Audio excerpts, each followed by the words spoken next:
friendship that'll never ever end.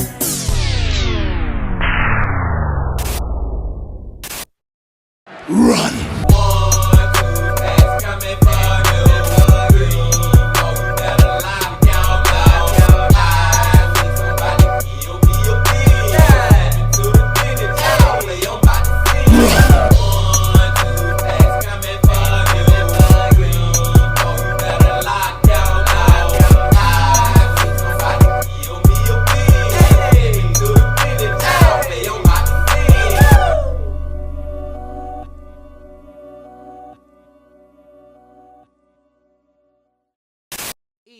It's a beautiful day in the neighborhood. Reaction Video 736. That in that neighborhood, my brothers and sisters. This week so far on our channel has been excellente. Because on Sunday, we got to go back to the man, the myth, the legend, Mr. Ballin'. And then on Tuesday, we got to go back to the one and only Nick Crowley. And then yesterday on Wednesday, you know it was a delight because we got to go back to Mike from that chapter. And on this Thursday, we're about to go back to who? Ryan from Tragedy Tales. Back to Tragedy Tales on a Thursday, Bean Team. And the title of the video is Crowd Catastrophe, 5 Fatal Events, number 4.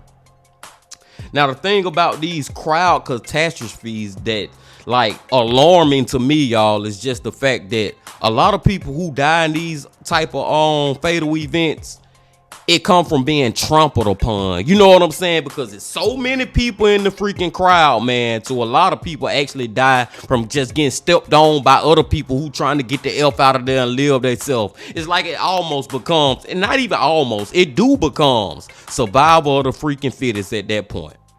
But I digress. I ain't gonna even go up into all that and all that before we get started with the video, because we're about to start the video. But before we start it, Bean Team, y'all know what y'all got to do.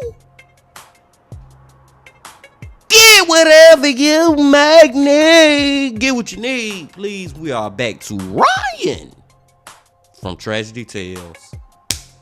Y'all got what y'all need. Y'all ready to go? Then let's go.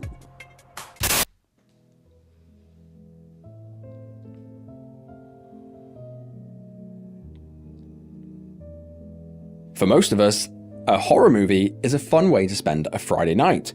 There's just something about being scared that attracts us. But honestly, you don't need a fictional story to feel a chill run down your spine. Just turn on the news, read the paper, or even watch any of my videos. Because real life, it's a horror show all on its own. True. To remind us of that, in this video, we're going to take a look at 5 events that sadly turned fatal. From a horrifyingly tragic club fire in Macedonia, to a stampede that occurred in Saudi Arabia with a hard-to-believe death toll, this week, we've got the lot. So grab a drink, draw the curtains, and let's get right into it.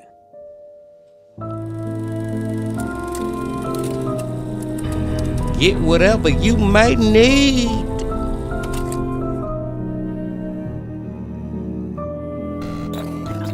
Number 5.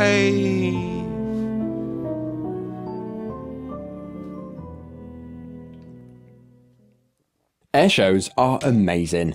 The deafening sound of the engines, the energy of the crowd, the sheer thrill of watching something epic is hard to top. But that magic only holds when everything goes smoothly. Because when something goes wrong at an air show, it's usually catastrophic. Suddenly, they become the most terrifying thing that you can go to. With that in mind, this entry begins on September the 16th, 2011 in Reno, Nevada. That day, it was a big day. It was the Reno Air Races, a multi-day aviation event held each September at the Reno Stead Airport.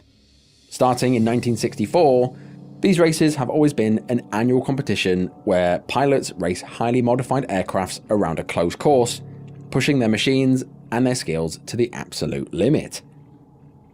What they do is build a number of pylons out in the scrub to mark out a course, and then they indulge in what can only be described as the fastest motorsport the world has ever seen. Billed as the world's fastest motorsport, these races attracted over 100,000 attendees each year, with aircrafts flying just above the ground at over 500 miles an hour. However, in 2011, anticipation was high. Attendance surged, and that year saw one of the biggest turnouts in recent history. Around 150,000 people gathered at the Reno State Airport, ready for a day of races. Now, throughout the day, everything went smoothly, there was no issues and no concerns, until it came time for the event's crown jewel, the Unlimited Class race. No, I'm already shaking my head, Bean Team, because now I'm thinking about the title again. This a crowd catastrophe. You know what I'm saying? When Ryan first introduced this story, or first started telling us this story, I'm thinking that, okay, which would be sad, you know what I'm saying? It's going to be a tragedy tale within its own right. But I'm thinking that it's just going to be a plane that crashed, you know what I'm saying? And maybe one or two victims or something. But no, now that he's starting to talk about the crowd, it's starting to come full circle to me, man. This crowd, you seen all them people? A lot of them might not survive, Bean Team. I'm just saying, man. Long story short, story long. And like I had an epiphany. Whatever that freaking word is, y'all know what I'm trying to say, man. Like, dude, this is about to end bad. This plane might be about to crash into the crowd. I don't know. Let's see. This category was reserved for high-performance, heavily modified aircrafts where any propeller plane with any number of modifications or tweaks could compete. Among the competitors that year was 74-year-old Jimmy Leeward, flying a modified P-51D Mustang, a World War II era fighter plane named the Galloping Ghost. Now, Jimmy was a seasoned stunt pilot as well as being a real estate developer. That year for the competition, he'd pushed the aircraft further than most would dare. His goal that year wasn't just to compete, but he wanted to win. He'd fitted a new Rolls-Royce Merlin V12 engine, added a custom canopy, fed the cooling system through a wing tank, and even cut down the wingspan. Everything was tuned for maximum performance. By around 4 p.m, the Unlimited Class race began. Spectators watched as 9 aircrafts took to the skies, each one heavily modified. Soon, they were screaming past them at incredible speeds. They were just a blur above the ground. Jimmy was flying aggressively, using his years of experience to chase the lead. By the time they were on lap 3, he was 4.5 seconds behind second place and 8.5 seconds behind the leader. It was still anyone's race. Then, at 4:24 p.m, disaster struck with brutal force. Out of nowhere, the plane suddenly pitched sharply upward and climbed steeply into the air. This sudden movement was not intentional. It was actually the result of a mechanical failure. A loose elevator trim tab had broken and caused Jimmy to lose pitch control. The G-forces from the climb were extreme, causing him to black out mid-flight. Now unconscious, and with no one at the controls, the Galloping Ghost rolled to the right and nosed over into a near vertical dive, headed straight towards the tarmac, straight towards the spectators. Oh. Within a blink of an eye, the aircraft slammed into the ground at around 445 to 460 miles per hour. All the fuel on board had been dispersed in the crash, meaning it did not ignite on impact. Despite the absence of a fire, the aftermath was no less horrific. Jimmy Leeward, the pilot, was killed on impact. The VIP boxes, seated closest to the front, were hit directly by the plane. For those in that box, people were struck by wreckage with horrifying force. Some were crushed, others suffered fatal blunt force trauma, and some were torn apart by flying shrapnel. In total, 69 people were seriously injured, but sadly, multiple spectators were instantly killed. Survivors nearby were left with life-altering injuries. Limbs were severed, skulls were fractured, and many people were left with deep, devastating lacerations. First responders, many already on site, rushed into action, but the scene was just pure chaos. By the end of the day, 11 people had lost their lives, making it the deadliest airshow disaster in the US in nearly 40 years. Damn. Now, it's important to note that the Reno air races have always been intrinsically risky. Flying modified aircrafts is never that safe. In their 47-year history, 30 pilots had died, but this was the first time that spectators were among the dead. The remaining races that day were cancelled immediately, and 10 days later, 500 people gathered for a candlelit remembrance, honouring those who had lost their lives. The main question on everyone's mind was, what happened to cause the crash? Photos taken just before the impact appeared to show part of the tail section detaching mid-flight. The NTSB launched a full investigation and found evidence of extreme stress on the aircraft, buckling in the fuselage, and even visible gaps between the body and the canopy during flight. In their final report, released in August of 2012, the NTSB concluded that the likely cause of this crash was because Jimmy had reused single-use lock nuts in the left elevator trim tab system.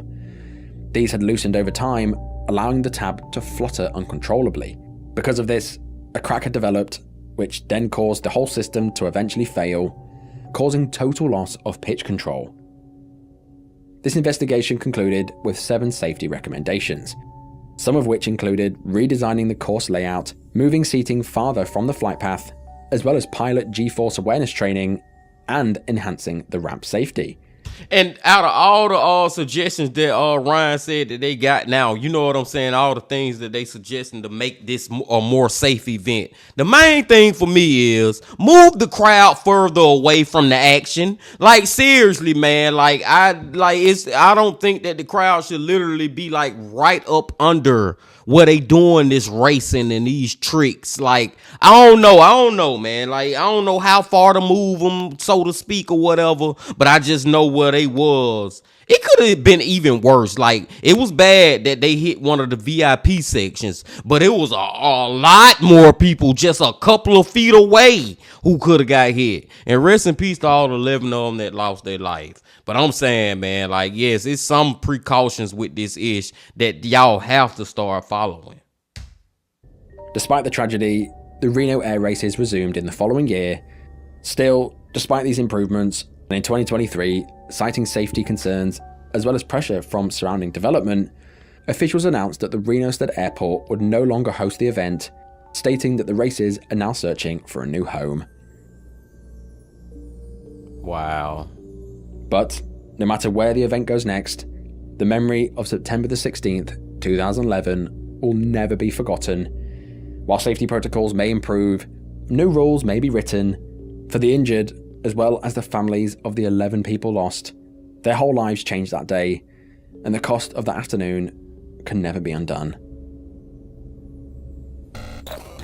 Yeah, that's one right there, y'all. Was like, dude, first and foremost, regardless of all the like safety precautions you can take, at the end of the day, it's a dangerous sport that they doing. These are freaking not helicopters, planes, airplanes flying in the air, racing each other. So that right there is just dangerous within itself. But I do feel like it's some type of precautions you can take. Even like the dude plane who ended up crashing, like the fact that he was using old material instead of like brand new and kind of like patching it up instead of like, you know what I'm saying, remodeling it or renovating it, whatever the freak word I'm supposed to be using. Y'all know what I'm saying, man. Like, even stuff like that, don't use used materials. And this stuff should also be inspected by the people who holding these events. They should be inspecting every plane to make sure that it is as safe as it can be to fly in this freaking air. It's a lot more I can say on that one, y'all, but I'm just gonna shut the hell up and we're gonna go to number 4, y'all. Rest in peace to all 11 of those people that died. Let's go to number 4. Number 4. This next tragic case originates from Englishtown, New Jersey, on June the 21st, 2008. During the qualifying rounds for the 2008 Lucas Oil NHRA Super Nationals. If you're not familiar, the NHRA, or the National Hot Rod Association, is the governing body for professional drag racing in the United States, hosting some of the most extreme motorsports events worldwide. Every year at the Old Bridge Township Raceway Park, the NHRA hosted the Lucas Oil Super Nationals. In these Super Nationals, there's a variety of different class races, but the funny car class stands out as one of the most exciting as well as the most dangerous. In the funny car class race, cars can be heavily modified, some capable of reaching speeds of over 330 miles an hour. Rather than petrol, these cars are driven by nitromethane, an incredibly volatile and high-performance fuel.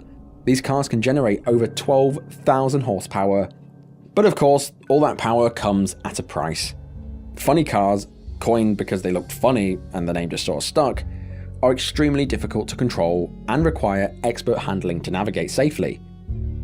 That day, around 30 to 50,000 people attended the races, eager to see some wild competition. Among the racers competing in the funny car class that day was 46-year-old Scott Kalita, a two-time NHRA world champion and the son of drag racing legend Connie Kalita.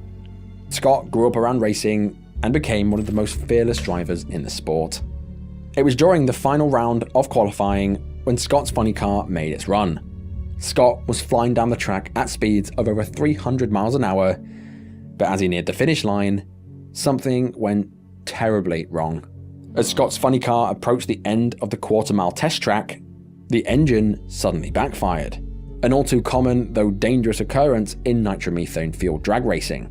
This backfire caused the engine to explode violently, damaging the parachutes that would usually release to slow the car down after crossing the finish line.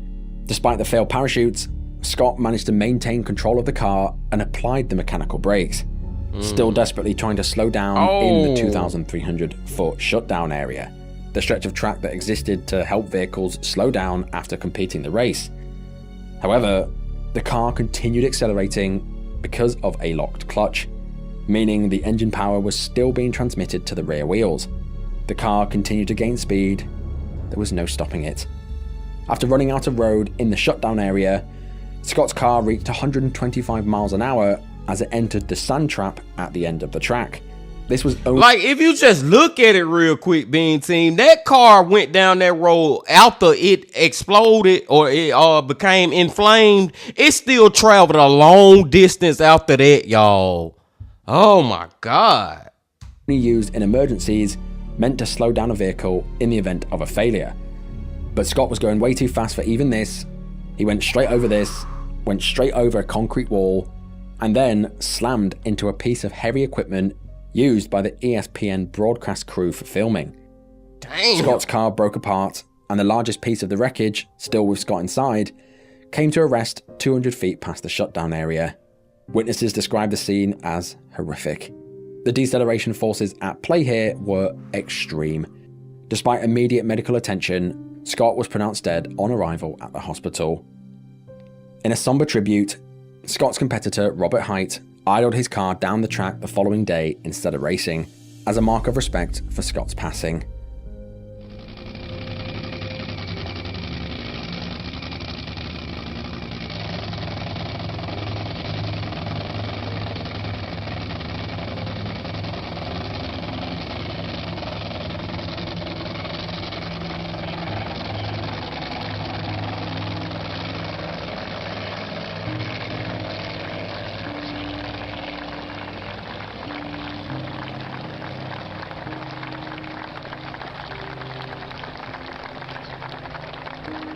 And even just watching this right now, y'all, it just makes me just respect the fact that he, and I hope this don't come off wrong or it sounds terrible, but it just made me respect the fact that he died doing what he loved. You know what I'm saying, man? There's a lot of people who out here who die doing something, even though it's risky as hell, and it can be some terrible, fatal consequences, but they love doing it so much, it's their passion, so they taking that risk. And because now you look at the crowd, you can hear them clapping that the dude he was racing against, even though he know that the dude he was racing against the day before has died doing this ish, it ain't stopped them from doing what he loved, which is racing. And he gonna keep this thing going, and he gonna honor his memory by still getting on this track the next day. Like, it's just it's deep, man. But at the end of the day, I do respect it, y'all. That man died doing what that was his passion, man. And I don't think even if he was to come back, he'll stop doing it. Long story short, story long. Let's go.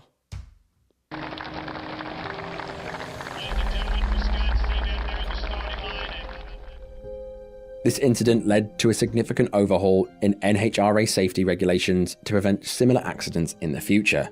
They shortened the race distance down, they improved the sand trap, and also reevaluated where equipment and personnel were allowed to be positioned during races, especially near the end of the track.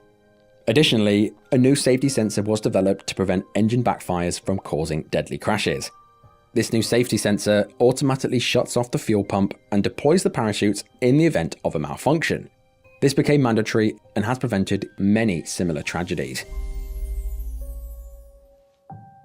Rest in peace to him, y'all. Rest in peace to him. Now, one thing when Ryan was talking about, the new developing things that technology is giving us as far as like making things more safe, as far as like street racing or drag racing, or even the planes in the first video we watched, clip or whatever we watched, story that we watched. They even coming out with, more safety measures and stuff. I will admit that technology is, the more it's advanced, the more safe we can be in all these sports, you name it, whatever sport, we can all, make these things more safe as time goes on. But at the end of the day, regardless, man, racing these powerful ass freaking machines is still gonna be that possibility of something going wrong and you dying. You know what I'm saying? But I do think it can get better over time, and it has got better over time as far as like safety precaution measures and stuff.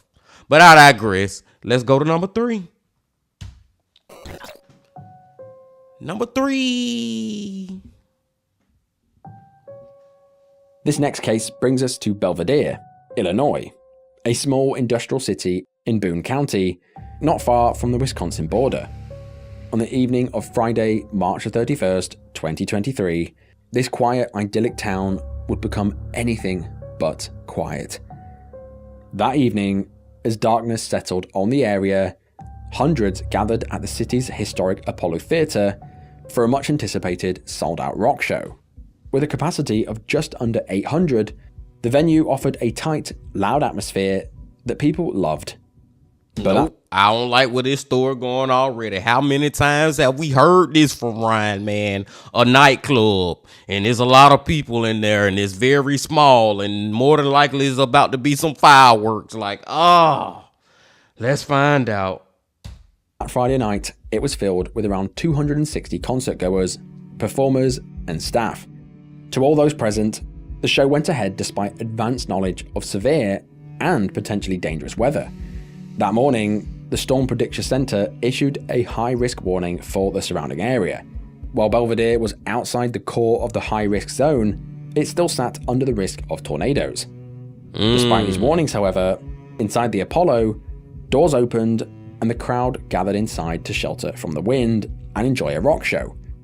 The first band, Crypta, began their set shortly after 7 p.m, but as they did, the atmosphere began to shift as the storm drew closer.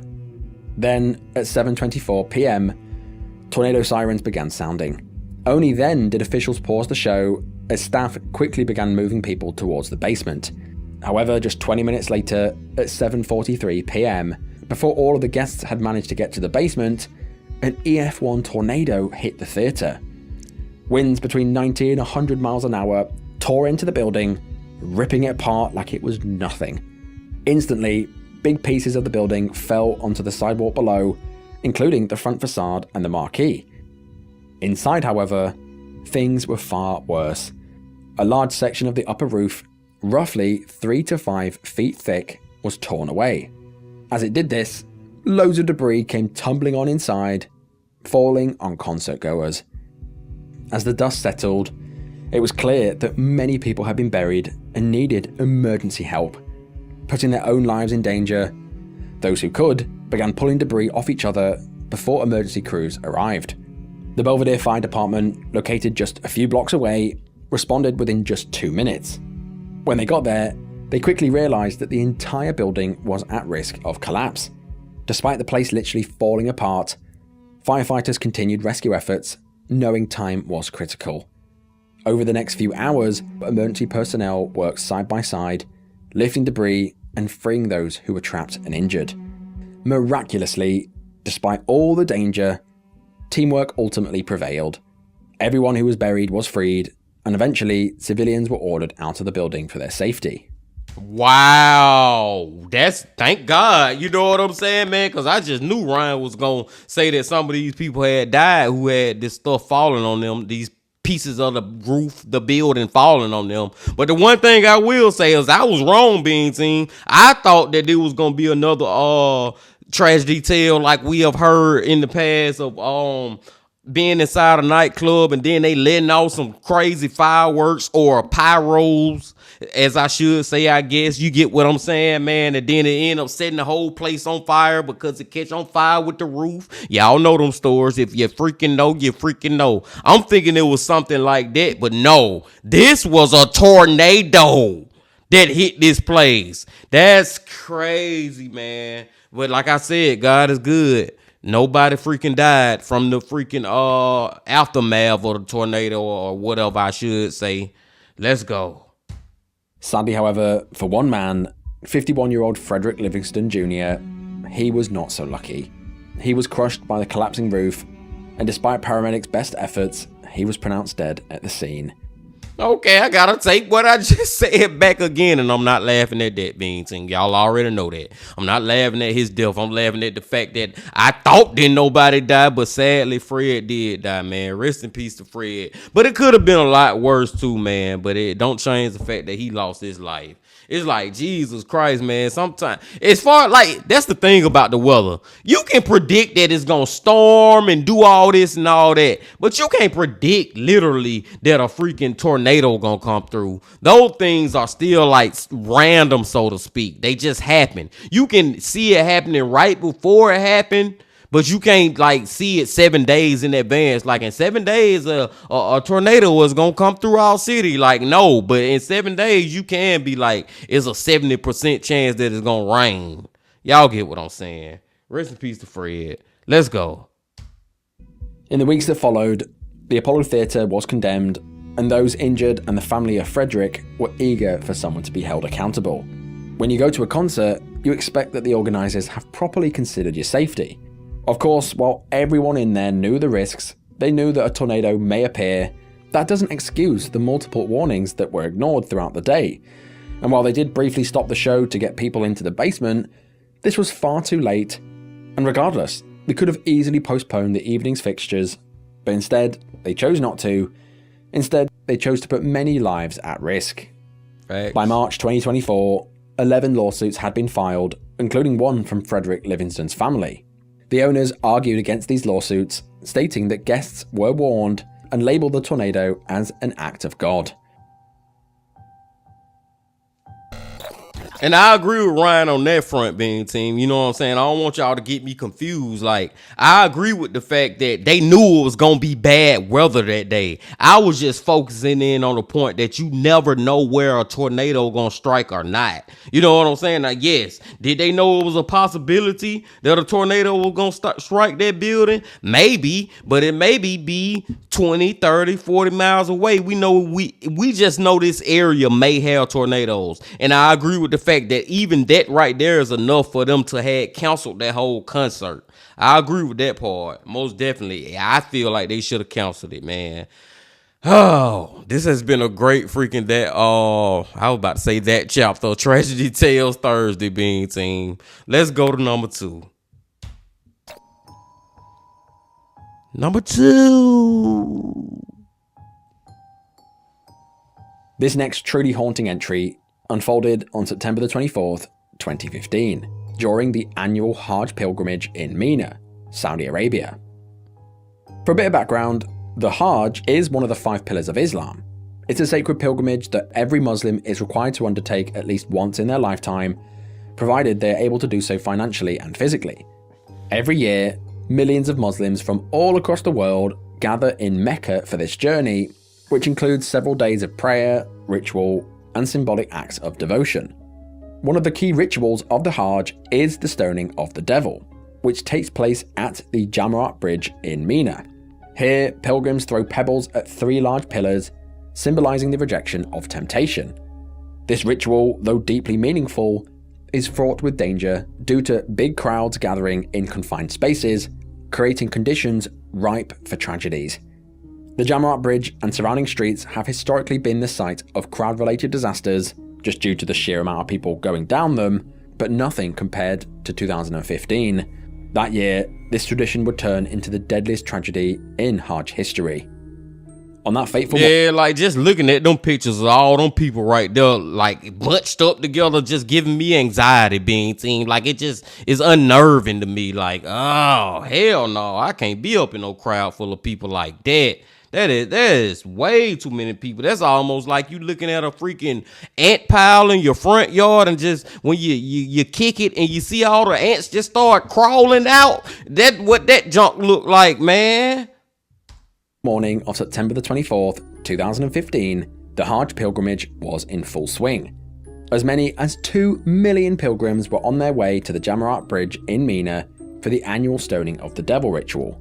The crowd, massive as ever, were making their way along Street 204 and Street 223, 2 roads leading to the bridge. At approximately 9 a.m, at the intersection of these 2 streets, 2 large groups of pilgrims converged from different directions. The dense mass of people began pushing against one another, and the situation rapidly spiraled out of control. Soon, there was just no room to move, no room to breathe, and people quickly began to panic. In the chaos, pilgrims were crushed, suffocated, and trampled as they were forced into confined spaces. The resulting crowd crush was the definition of hell on earth. As it always does in these cases, it suddenly became every man for themselves. Many began being trampled underfoot and crushed beneath the dense crowd, while others began to suffocate in the intense heat, with temperatures reaching 47 degrees that day. A full-scale disaster unfolded as over 4,000 emergency personnel, including the army, were dispatched to the scene, but what they were met with, none of them could prepare for. The scale of the disaster was overwhelming. And boy, Ryan just said it, y'all. Y'all remember before we even started this video when I was talking about this. I'm like, dude, at some point when you in a crowd like that and stuff start to go wrong, it's going to become survival of the freaking fittest. Somebody going to get trampled on. Sadly to say, but it just is what it is. It's the truth. By the time first responders got to those trapped in the crowd, many pilgrims were already dead. The bottleneck now lay hundreds of corpses of victims crushed and suffocated. In some photos that I won't show you, there's literally bodies everywhere. The majority of the dead died from compression asphyxia. It just doesn't even bear thinking about the scenes that were unfolding there. By the time the situation was fully under control, the government of Saudi Arabia officially reported that there had been 769 deaths, with 934 injured. At this point, many more were still missing, as victims were crushed in ways that often took days to identify them. This death toll of 769 is disputed, however. Independent experts estimate the death toll could be more like 2,431, which is insane. Despite the death toll clearly being way higher than reported, the death toll of 769 remained official at the time of the next year's Hajj, and even to this very day, the Saudi Arabia government never updated it. The Saudi Interior Minister claimed that the disaster was caused by a miscommunication as well as bad crowd management. He said that there were reports that pilgrims had not been properly informed of route closures, which led to the bottleneck of people moving in opposite directions. The exact cause of the crush still remains unclear. Saudi authorities, however, made no public admission of negligence. The Grand Mufti of Saudi Arabia stated that the disaster was a result of fate, exonerating the government from any accountability for the tragedy. What the hell? I'm not going to even touch on that part right there. I'm not going to even go down that road, being team. All I want to say is, man, even regardless of if it was 741, I think Ryan said 740 something, or 2,000 and something, man, people who lost their lives. That is a lot of people, man. Seriously, to lose their lives in that freaking, just terrible way, in that event, in that environment, something that could have been prevented. You know what I'm saying? Like, dude, that's a lot of people, man, regardless, dude. Oh, Bean Team. I'm telling you, man, more we be watching Ryan with these like huge crowds, it make me feel uneasy. Even to like if I was to see a clip of the Million Man March today, and that went good. That was one of the greatest moments in United States history, in the world history. I'll even say that. The Million Man March with the I Have a Dream speech. If you know, you know. I hope y'all know. But even with that, man, it was a lot of people in that crowd, y'all. Now let's just keep it real. If things would have went crazy and sideways, and you know what I'm saying, something would have went wrong. I ain't gonna say too much else. It could have been some tragedy tales that went on that day too. Glad it didn't, but I'm just saying, watching those crowds like that, it just started to make me, get me a little uneasy, Bean Team. I digress. Let's go to number one. And number one is like, this is Ryan's longest tragedy tale of this video. So let's check it out. Number one. Number one. Now, this next entry only recently occurred, and legal proceedings are still ongoing. But I wanted to cover it now while it's fresh, because it truly shocked me to my core, and I just can't believe these kind of things are still happening. It begins in the small town of Kochani, located in East North Macedonia. About 100 miles from the capital, this quiet town of just 25,000 people is a very close-knit community.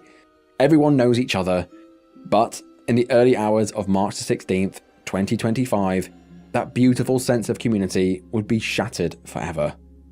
That night, a local hotspot situated on the outskirts of Kochani, called Club Pulse, was absolutely packed. That night, it was hosting a concert by DNK, one of North Macedonia's most popular hip-hop duos. Hundreds of people, many of them underage, had come out to see them. Excited fans, students, families, and teenagers looking for a night of music and fun. Now, Club Pulse was actually an improvised nightclub, operating inside a former carpet warehouse. Despite it being a club, where I'm assuming alcohol was being served, doormen allowed everyone inside of all ages. After all, what could possibly go wrong? By 2:30 a.m, the club was pulsing with energy. DNK was mid-performance, the crowd packed in tightly, dancing under strobe lights and smoke. They were having the time of their lives, and then came the pyrotechnics, indoor fireworks designed to flash and impress the crowd. But, as they always do when these things are used inside, as soon as they went off, things quickly turned horrific. There you are. There you freaking are. That's what I was talking about earlier, B Team. I already know y'all know what I was talking about. There it is. Like, man, we have heard so many stories of this ish to get to the point where I'm like, dang, man. Like, y'all don't know no better. Like, y'all ain't heard y'all self of different things that happen in nightclubs with these pyrotechnics and these fireworks and ish. Jesus, is it ever gonna stop? I guess that's the question I should be asking. Are these nightclubs gonna realize that firing these things that is clearly made for outdoor environments, you know what I'm saying, lighting these things up that you shouldn't be? Is y'all ever gonna learn that it's gonna turn into a tragedy tale or not? I'm just asking the question. Let's go. Sparks shot upward and ignited the foam ceiling panels. At first, the band didn't notice. The lighting, the stage effects, and the loud music all masked what was happening. But within moments, after audience members began pointing and shouting, the band looked up and realized that something was very wrong. The ceiling, sadly like much of the venue, was cladded with flammable acoustic foam. One of the band members grabbed a fire extinguisher and rushed to the flames, trying to stop it right there on the stage, but it was already too late. The fire had already taken hold, feeding off the flammable foam and spreading at a terrifying speed. Realizing that things were going bad, the band stopped playing, and a voice grabbed the mic and shouted to the crowd, "Everyone out, leave the building now, faster, faster." The venue only had one fire extinguisher, no sprinklers, and no fire exits. Panic erupted. Some people tried to grab their friends and head towards the exit. Others hesitated for just a second, and that was all it took for them to lose their lives. Thick, black smoke began filling the club, The flames tore through the ceiling, melted the plastic, ignited the fabric, and rained burning plastic on those trying to flee the club. As they tried to escape, the lights went out, screams filled the air, and visibility dropped to near zero. Then came the stampede. Everyone rushed towards the only exit, a single narrow doorway at the front of the club. The back door was locked, dozens were trampled, crushed in the chaos, others collapsed from smoke inhalation or burns before they were able to escape. Just minutes after the fire began, the roof began to partially collapse. Before firefighters had even arrived, the building just simply couldn't withstand the heat and the flames. Some people in the chaos trying to flee and escape through bathroom windows, only to discover that they had been barred over. It was a bloody horror, and I don't want to underestimate that. Firefighters arrived shortly after, but by then, much of the destruction had already occurred. The club's location in a tightly packed area in the outskirts of the town made it difficult to access. But once they did get inside, the scene was apocalyptic. The entire thing was collapsing in on itself, and on the floor lay many, many visible charred bodies. Firefighters worked to put out the remaining flames and search for any survivors, but by now, as I said, it was already too late. In total, 59 people were killed in the blaze, and over 150 people were injured, many suffering severe burns, leaving them in critical condition. Most of the victims were heartbreakingly young, aged between 16 and 48 years old. 6 of the dead were under 18. All had arrived just hours earlier, excited to see their favourite band, and now they were gone. Over 100 people that were burnt had to be transferred to hospitals in neighbouring countries because their burns were so severe and the hospitals were so full. Sadly, many of the dead carried no identification. This meant identifying them was a real struggle. Many victims had died from being crushed in the stampede, while others succumbed to the flames and the smoke. The band that was playing that night, D&K, were not immune either. One of the duo's lead singers died in the fire, along with 6 other members of the group's support team. Vladimir Blazev survived. He suffered severe burns to his face and his hands and was given oxygen therapy at the scene. He was the only surviving member of his band. Wow. Everyone else, gone. Man, hold on, man. I just gotta clap it up real quick for all his band members and even him. You know what I'm saying? They just then completely abandoned them and just got the F up out of there. I'm thinking, and I'm pretty sure that they had some like on their heart, like, man, these people was here to see us, and then this tragedy tale is happening. So we gonna try our best to help them survive just as much as we want to survive. I gotta commend them for that, y'all. They died heroes. Seriously. Those dudes died heroes. The names of the dead began to emerge. The heartbreak only deepened. Panicked parents began flooding hospitals and morgues, searching for their children. For far too many, the worst had already occurred. They faced something that no parent ever should: the death of their child. It's my only child, and he died. What am I supposed to do? Local officials should be hurt in the same way that I'm hurt. I've been there all night. They can't even get the bodies out. They can't pull them out. There must be 200 people inside. Children burnt beyond recognition. There are corpses, just corpses inside. They can't pull them out, not even with helicopters, special forces, and the mafia bosses just putting money into their pockets. Goddamn money. The small town of Kochani was left brutally stunned. As I said, it's a very small and tight-knit community. Losing 59 young people is just insane. Endless families were shattered overnight. The entire town mourned. On March the 17th, the day after the fire, Macedonia's Prime Minister held a press conference, and here he revealed that only 22 legal nightclub licenses existed in the country, and Club Pulse was not one of them. Turns out it had been operating illegally for years. The license that they had been falsified, signed off by corrupt officials, and never even entered into the registry. Bribes had been paid to look the other way. The venue should have never opened, let alone hosted a crowd. To make things worse, the walls weren't fireproof and the ceiling was lined with flammable acoustic foam. Not only this, but the drywall used in its construction contained asbestos, a known carcinogen. Unlike other materials, asbestos doesn't burn. It breaks apart under high heat, releasing microscopic fibres into the air, which are then inhaled. Everyone inside, survivors, first responders, even nearby residents, may have inhaled the asbestos. The health minister for North Macedonia urged everyone at the scene to get checked, warning that its lethal effects may not show up for years. Damn. 7 days of national mourning were declared. The Prime Minister called the loss irreparable and promised justice. Нема да има милост, тоа јас и вчера го кажав, тоа ќе го повторам и денеска. Кој сака нека биде. Кој сака дека биде, од каква сака нека биде етничка припадност и од која сака нека биде политичка партија. Тоа што се случувало е повеќе од криминал. Ова е би рекол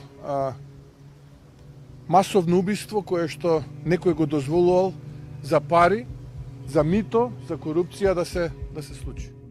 Like, man, this whole situation just effed up all the way around, y'all. Like, seriously, man, even to the government, to the higher ups, like, just the fact this place ain't even never supposed to been open for business. And y'all allowed this ish. A lot of shadiness, corruption going on that cost people their lives. Time and time again, history repeats itself. Candlelit vigil was held in Kochani, but across the country, grief gave way to rage. Knowing that officials had traded safety for money, thousands took to the streets. In Kochani, protesters hurled bottles, rocks, and eggs at government buildings. The windows were smashed. They descended on more government buildings and demanded that the mayor of Kochani show his face, but by then he'd already resigned due to the scandal. So many kids died here because of that corruption. We don't want it here, guys. Yes, so many friends. I have so many friends here, but I can't. So many people died here because of that corruption. The crowd vandalized the classic cafe owned by the club owner, and later that night, they overturned his car and even tried to set his house on fire.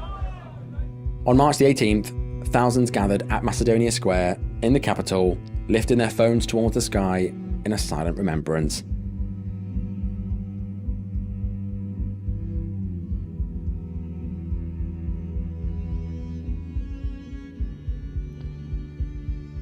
On March the 20th, thousands dressed in black attended mass funerals to pay their respects to the young people lost far too soon. In Kochani alone, 30 victims were laid to rest. Then came the arrests. Police detained and arrested Dejan, or Diko, the club's owner, as well as his son. 7 police officers were also detained for approving a catering license despite blatant safety issues. A former state secretary in the Ministry of Economy was also arrested for signing off the falsified documents. A band member, 3 former mayors, and several security guards were also charged. The guards were charged for letting in underage guests and allowing pyrotechnics in the overcrowded, unsafe venue. In total, 13 people were arrested for their contributions to the tragedy, with the government promising more arrests to follow. Authorities have since launched a nationwide sweep of nightclubs and cafes, uncovering dozens of violations and shutting down multiple venues to prevent another tragedy like this. However, for the families of the 59 people lost, there's just no making this right. There will always be a hole where that loved one was. It's just absolutely tragic. I hope that all these people are held fully accountable, because this wasn't just a fire. This was a result of greed, negligence, and corruption. Yep. And all of it should have never happened. I agree 100%, man. I hope everybody who should be held accountable, man. Because this is like I said, man. This place ain't even supposed to been open at the beginning, and then after it became open, y'all continue down the line of just complete negligence and just don't give a f about no safety and just doing crazy. It's like it started off bad and it ended up even worse. Oh, rest in peace to everybody who lost their life. Let's finish it up, Bean Team.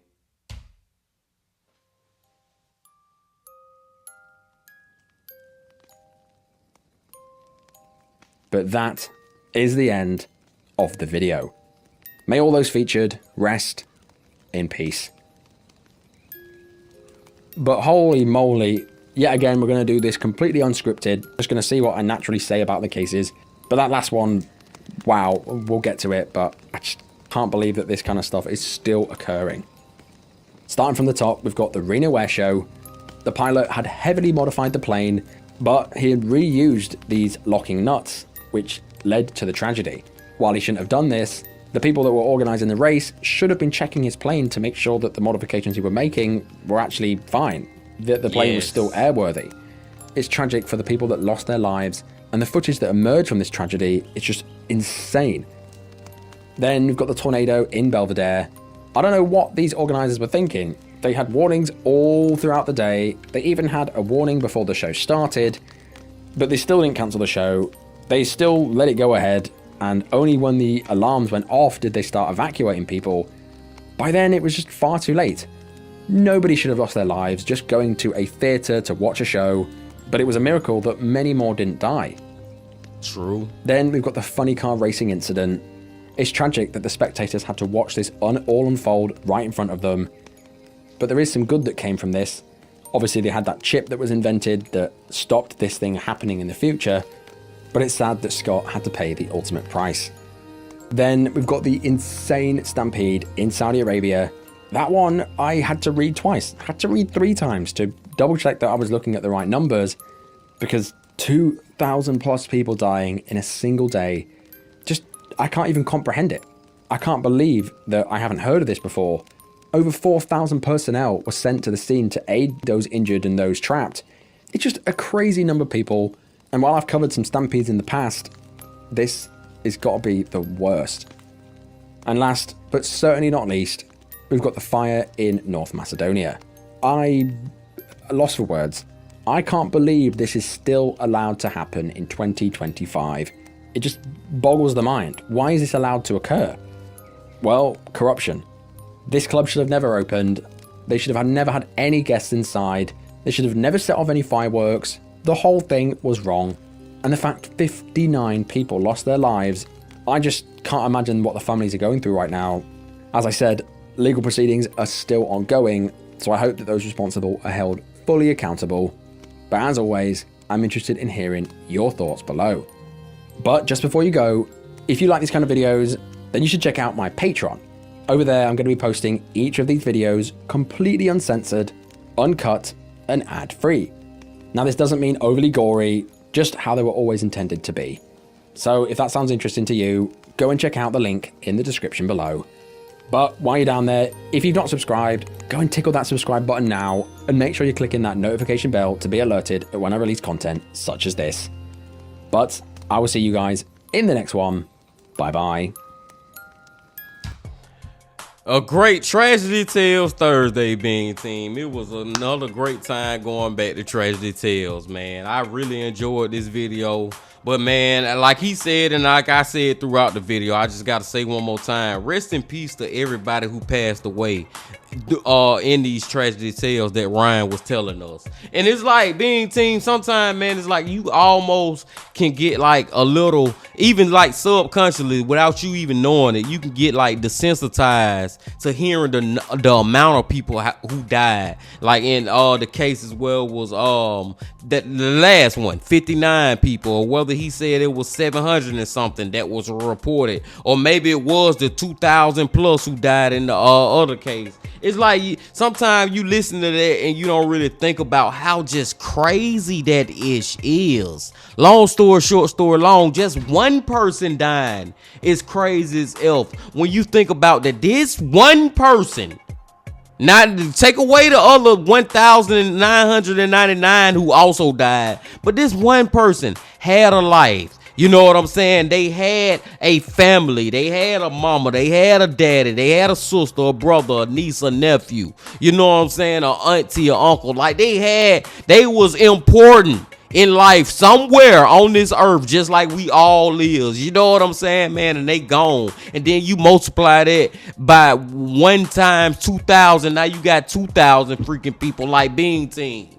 You really think about it on that scale, man, it just make it that much more real, that much more scary, that more just how you really have to just understand and just accept that life is unforgiving, man. It is unforgiving, man. And I seriously think when it's your time to go, it's your freaking time to go, y'all.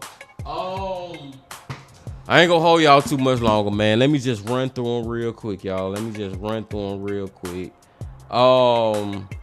The first one with the airplanes, dude. It's a lot of things that I feel like could have been done to make that situation more safe, and hopefully they are doing it now. Rest in peace to the dude who did die. And the one thing is, man, don't be using used parts. Like, don't use no freaking used parts on those ish. I almost cussed when I didn't want to cuss, but don't use no used parts on no ish like that when you know this is already like something that can go bad. You know what I'm saying? So be as safe as you can as far as the parts you're using when you're building the plane. The one after that, it's crazy seeing how the car just went up in flames, and even after it went up in flames, that car still just kept going down the road, y'all. Rest in peace to him too. The third one kind of got me, man, with the when the people was in the club and the tornado came through. I was thinking it was gonna be something else, but it at the end of the day, it's like, dude, y'all knew it was gonna be bad weather. Y'all should have just canceled that whole event. The one after that, the crowd catastrophe, Bing team, all those people that was in that crowd. It's like you literally looking at a pile of ants right now. It is so many of them, you can't even freaking begin to try to count all of them and keep track of it. Like, dude, rest in peace. Like I said too, it don't matter if it was 700 and something or 2,000 and something. Like, regardless, dude, there's a lot of people who lost their life. Rest in peace to them too. And then the last one, y'all. Now, this is the one that I was thinking about earlier. Like, that's why I said, man, there he go. There he is. There he freaking is. There you go, man. Like Ryan was saying too, like, it just, and I was saying it too, like, man, come on, man. This junk just shocked me how many cases we have of this same ish. Like, stop freaking letting goddamn firecrackers, fireworks, pyro, whatever you want to call it, tomato, whatever you want to call it. Stop letting that ish off in these freaking clubs and then setting the whole club on fire. Now you got a whole thing, a crazy situation on your hand. Everybody going crazy. Everybody trying to run up out of there. They running all over each other, killing each other like unintentionally. But it's survival at the fittest at this point. So I'm not blaming none of the people. It's just a terrible situation that you can avoid, man. It's crazy how these freaking fires be starting in these clubs, man. And it's so freaking avoidable. But I digress, big team. I'm gonna go let you go now. I appreciate y'all coming on back as always. And before you leave, just please hit that like button, comment, subscribe, and do all that if you ain't did that yet. And remember this. Love, peace, and happiness. Stay safe. Don't stop. Keep going. Yeah.